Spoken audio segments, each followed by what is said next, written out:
കഴിഞ്ഞ ദിവസം അമേരിക്കയിലെ ന്യൂയോർക്കിന്റെ ഹൃദയഭാഗത്തുള്ള മാൻഹാട്ടനിലെ തിരക്കേറിയ യൂണിയൻ സ്ക്വയറിൽ 25ഓളം വരുന്ന ഹരേ കൃഷ്ണ ഗായക സംഘം ഹാർമോണിയത്തിന്റെയൊക്കെ സഹായത്തോടെ ഉച്ചത്തിൽ ഭജന പാടുകയും ഡാൻസ് ചെയ്യുകയും അവരുടെ പ്രസിദ്ധീകരണങ്ങൾ വിതരണം ചെയ്യുകയൊക്കെ ചെയ്തിരുന്നു. ഈ ഗായക സംഘത്തിൽ ഇന്ത്യക്കാരും വളരെ ചെറുപ്പക്കാരായിട്ടുള്ള അമേരിക്കക്കാരും ഒക്കെ ഉണ്ടായിരുന്നു. ഇവർക്ക് കുടുമയുണ്ടായിരുന്നു. വെളുത്ത നിറത്തിലുള്ള ഇന്ത്യൻ വസ്ത്രങ്ങളായിരുന്നു ധരിച്ചിരുന്നത്. അതിലെ ഇന്ത്യക്കാരനായ സന്യാസിക്ക് കാഷായ വേഷമായിരുന്നു. അപ്പം വളരെ തിരക്കേറിയ വഴി കൂടെ പോകുന്നവരെ ഇവർ തടഞ്ഞു വെച്ചിട്ട് അവരുടെ പ്രസിദ്ധീകരണങ്ങൾ വിതരണം ചെയ്യുന്നുണ്ടായിരുന്നു. അപ്പം ഇതിനൊരു സുരക്ഷ എന്ന വണ്ണം പോലീസുകാർ ഇതിന് കാവലായിട്ട് അവിടെ നിൽക്കുന്നുണ്ടായിരുന്നു. ആരും പ്രശ്നങ്ങളൊന്നും തന്നെ ഉണ്ടാക്കുന്നില്ല. സാധാരണ ഇങ്ങനത്തെ പൊതുപരിപാടിയൊക്കെ നടക്കുന്ന ഒരു സ്ഥലമാണിത്. അമേരിക്കയിലെ ഹിന്ദുമത വിശ്വാസികൾ പണ്ടത്തേക്കാൾ കൂടുതലായിട്ട് അവരുടെ വിശ്വാസത്തിന്റെ ഭാഗമായിട്ടുള്ള കുറിയും ചരടും ഒക്കെ ഇപ്പം കൂടുതലായിട്ട് ധരിക്കുന്നത് കാണാറുണ്ട്. ചുവന്ന തിലകണിഞ്ഞ ചെറുപ്പക്കാരേക്ക് പണ്ടത്തേക്കാൾ കൂടുതലായിട്ട് ഇപ്പം ഹോട്ടലുകളിലും പൊതുവിടങ്ങളിലൊക്കെ കാണാറുണ്ട്. അവരവരുടെ പൊതുമത ആചാര പ്രചാരണത്തിൻ്റെയൊക്കെ ഭാഗമായിട്ടാണ് ഇതൊക്കെ ധരിക്കുന്നത്. അതേപോലെ തന്നെ ന്യൂയോർക്കിന്റെ മറ്റൊരു ഭാഗത്ത് നടന്ന സമ്മർ ഫുഡ് കാർണിവലിൽ ഒരു പ്രായമേറിയ ഒരു മുസ്ലിം വിശ്വാസി തന്റെ മതം പ്രസംഗിക്കുകയും ലഘുലേഖ വിതരണം ചെയ്യുകയൊക്കെ ചെയ്തിരുന്നു. അപ്പൊ ഇതൊക്കെ വളരെ അഭിമാനകരമായിട്ടുള്ള സന്തോഷകരമായിട്ടുള്ള നിമിഷങ്ങളാണ്. ഒരു ജനാധിപത്യ രാജ്യത്ത് ഇങ്ങനെ തന്നെ വേണം. നമ്മുടെ ഇന്ത്യയിലെ മതസ്വാതന്ത്ര്യ ചർച്ചകളും മതപരിവർത്തന നിരോധന നിയമത്തെക്കുറിച്ചുള്ള ചർച്ചകളൊക്കെ കാണുമ്പോഴാണ് ഈ സംഭവങ്ങളൊക്കെ ഓർമ്മ വരുന്നത്. പക്ഷേ ഇതൊക്കെ മറ്റു മതങ്ങൾക്ക് ഇന്ത്യയിൽ ഉറപ്പുവരുത്താൻ ഈ മതവിശ്വാസികൾ തന്നെ മുൻകൈ എടുക്കണം. അപ്പോഴേ അത് മതസ്വാതന്ത്ര്യമാവും. അല്ലെങ്കിൽ അത് മതമേൽക്കോയ്മയാണ്. ഒരു കണക്ക് പ്രകാരം 20 വർഷം മുമ്പ് അമേരിക്കയിൽ 435 ഹൈന്ദവ ക്ഷേത്രങ്ങളുടെ സ്ഥാനത്ത് ഇന്ന് 2025 അത് ഏകദേശം 1500ഓളം ഹൈന്ദവ ക്ഷേത്രങ്ങൾ ഉണ്ടെന്നാണ് കാണാൻ കഴിയുന്നത്. കാലിഫോർണിയയിൽ മാത്രം 187ഉം ന്യൂയോർക്കിൽ 173 ഹൈന്ദവ ക്ഷേത്രങ്ങളുണ്ട്. പ്യൂ റിസർച്ച് പ്രകാരം 2020 30 ലക്ഷം ഹിന്ദുക്കളാണ് അമേരിക്കയിൽ ഉണ്ടായിരുന്നത്. അത് 2050 ആകുമ്പോഴേക്കും 47.8 ലക്ഷമായി വർദ്ധിക്കും എന്നാണ് പറയുന്നത്. 2014-15 നടന്ന പ്യൂ റിസർച്ച് പ്രകാരം അമേരിക്കയിൽ 8 മുതൽ 10% വരെയുള്ള ഹൈന്ദവർ മതപരിവർത്തനത്തിലൂടെ ഹിന്ദുമതം സ്വീകരിച്ചവരാണ്. കൂടാതെ ലക്ഷക്കണക്കിന് അമേരിക്കക്കാർ ഇന്ത്യൻ യോഗയും ധ്യാന രീതികളൊക്കെ പരിശീലിക്കുകയും ചെയ്യുന്നുണ്ട്.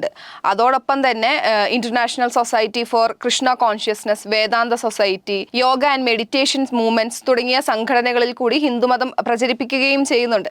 ഇതിലൊക്കെ ഉപരി അമേരിക്കയിലുള്ള ഏറ്റവും പ്രധാന വ്യക്തിത്വങ്ങൾ തന്നെ ഹിന്ദുമതം സ്വീകരിക്കുകയും അത് പരസ്യപ്പെടുത്തുകയും ചെയ്യുന്നുണ്ട്. ഇതിനൊക്കെയുള്ള ഏറ്റവും വലിയ ഉദാഹരണമാണ് ജൂലിയ റോബർട്ട്സ് എന്ന് പറയുന്ന ഹോളിവുഡ് നടി. അമേരിക്കൻ ഭരണഘടനയിലെ ആദ്യ ഭേദഗതി പ്രകാരം ഇഷ്ടമുള്ള മതം സ്വീകരിക്കാനുള്ള സ്വാതന്ത്ര്യമുണ്ട്. നിർബന്ധിത മതപരിവർത്തനത്തെ ഉപദ്രവിക്കൽ, പുറകെ നടന്ന് ശല്യം ചെയ്യൽ തുടങ്ങിയ വിഭാഗത്തിലാണ് പെടുത്തിയിരിക്കുന്നത്. പൊതുവെ ക്രിസ്ത്യൻ രാജ്യം എന്നറിയപ്പെടുന്ന ജനാധിപത്യ രാജ്യമാണല്ലോ അമേരിക്ക. അവിടെ ഇന്ത്യക്കാരായിട്ടുള്ള ഹിന്ദുമത വിശ്വാസികൾ അനുഭവിക്കുന്ന മതസ്വാതന്ത്ര്യത്തിന്റെ അനുഭവങ്ങളാണിത്. ഒരർത്ഥത്തിൽ പറഞ്ഞാൽ അഭിമാനമുള്ള കാര്യമാണ്. മറ്റു പല പരിമിതികളുണ്ടെങ്കിലും അമേരിക്ക ഒരു ജനാധിപത്യ സംസ്കാരത്തിന്റെ കാര്യത്തിൽ അഭിനന്ദനം അർഹിക്കുന്നുണ്ട്. ബ്രിട്ടീഷ് കൊളോണിയൽ സംവിധാനത്തിന്റെ ഉദ്ദേശം സാമ്പത്തിക മുതലെടുപ്പ് മാത്രമായിരുന്നു എന്ന് ശശി തരൂരിന്റെ an era of darkness, the British empire in India എന്ന ഗവേഷണ ഗ്രന്ഥത്തിൽ പറയുന്നുണ്ട്. അതല്ലായിരുന്നെങ്കിൽ കൊളോണിയൽ കാലഘട്ടത്തിൽ മതപരിവർത്തനം ഒരു പ്രധാന വ്യവസ്ഥയാക്കി മാറ്റിയിട്ട് വിപുലമായിട്ടുള്ള ക്രിസ്തുമത പ്രചാരണവും മതപരിവർത്തനവും ഒക്കെ നടത്താറുന്നല്ലോ. അങ്ങനെയൊന്നും ചെയ്തിട്ടില്ല എന്നുള്ളതിന്റെ തെളിവാണല്ലോ ഇന്ന് ഇന്ത്യയിലുള്ള ക്രിസ്ത്യൻസിന്റെ എണ്ണം. അതിലുപരി അധികാരം കൈമാറ്റം നടത്തിയപ്പോഴും ഇങ്ങനെ ഒരു ഉപാധി ചർച്ചയായതായിട്ട് കേട്ടിട്ടില്ല.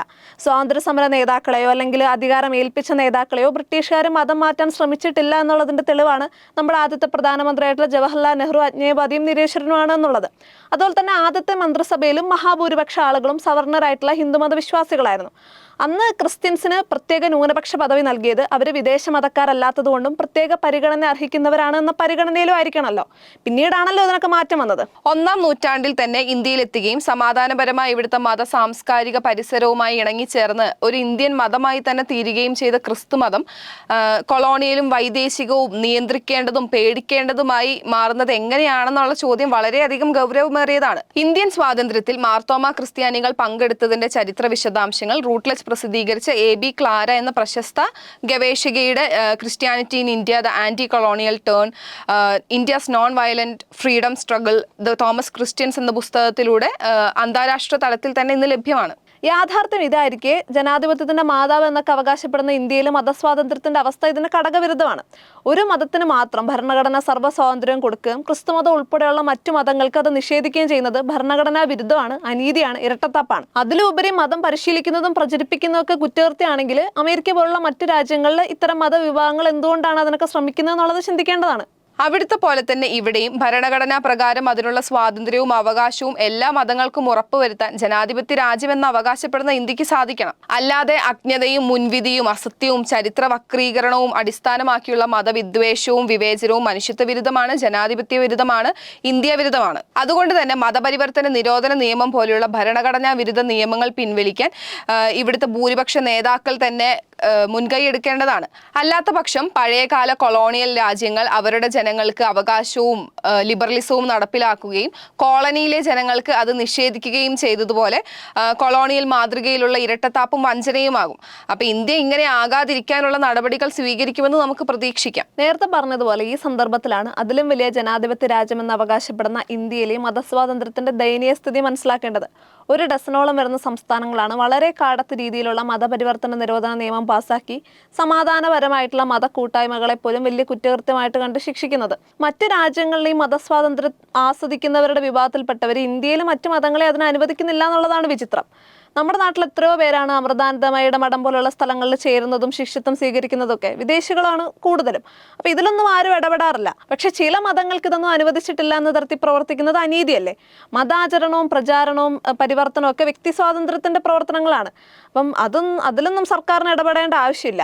പിന്നെ അതൊക്കെ തടയുന്നത് മനുഷ്യാവകാശ ലംഘനം കൂടിയാണ്. ഇനി പരാതികൾ ഉണ്ടെങ്കിൽ ഇപ്പോൾ നാട്ടിൽ നിലനിൽക്കുന്ന നിയമങ്ങൾ കൊണ്ട് തന്നെ അത് നിയന്ത്രിക്കാവുന്നതാണ്. അതിനു പകരം സംസ്ഥാനങ്ങൾ ഇപ്പോൾ നടപ്പിലാക്കുന്ന നിയമങ്ങൾ പഴയകാല കൊളോണിയൽ ഭരണകർത്താക്കളെ പോലും നാണിപ്പിക്കുന്ന തരത്തിലുള്ളതാണ്. സ്വന്തം ജനങ്ങളോട് ഇങ്ങനെ ചെയ്യുന്നത് അങ്ങേയറ്റം കാടത്തമാണ്. ഇന്ത്യൻ ഭരണഘടനയിലെ 25 മുതൽ 28 വരെയുള്ള ആർട്ടിക്കിളുകൾ മതസ്വാതന്ത്ര്യം ഉറപ്പു നൽകുന്നതാണ്. പ്രത്യേകിച്ചും ആർട്ടിക്കിൾ 25 മതപ്രചാരണത്തിനുള്ള സ്വാതന്ത്ര്യം ഉറപ്പു നൽകുന്നതാണ്. പൊതുക്രമത്തിന് ഭംഗം വരുത്താതെയും ധാർമ്മികതയ്ക്ക് എതിരാകാതെയും മനസാക്ഷിക്കനുസരിച്ച് അവരവരുടെ മതം ആചരിക്കാനും പ്രചരിപ്പിക്കാനുള്ള അനുവാദം എല്ലാവർക്കും ഉണ്ട്. അങ്ങനെയാണെങ്കിൽ മതപരിവർത്തനത്തിനുള്ള സ്വാതന്ത്ര്യവും ഇതേ ആർട്ടിക്കിളിൽ അടങ്ങിയിരിക്കുന്നു. പേടിപ്പിച്ചോ പണം കൊടുത്തോ അല്ലെങ്കിൽ മറ്റു മാർഗങ്ങളിലൂടെയൊക്കെ മതപരിവർത്തനം നടത്താനോ ആളെ കൂട്ടാനോ ഒക്കെ വിചാരിക്കുന്നത് എത്ര ബാലിശമായ കാര്യങ്ങളാണ്. അത്ര ഉള്ളോ മനുഷ്യർ? അങ്ങനെയാണെങ്കിൽ അത്രയും ഗതികെട്ട മനുഷ്യരെ അതിൽ നിന്ന് പിന്തിരിപ്പിക്കാനുള്ള ശ്രമങ്ങൾ സർക്കാരിന്റെ ഭാഗത്തുനിന്ന് ഉണ്ടാവേണ്ടതല്ലേ?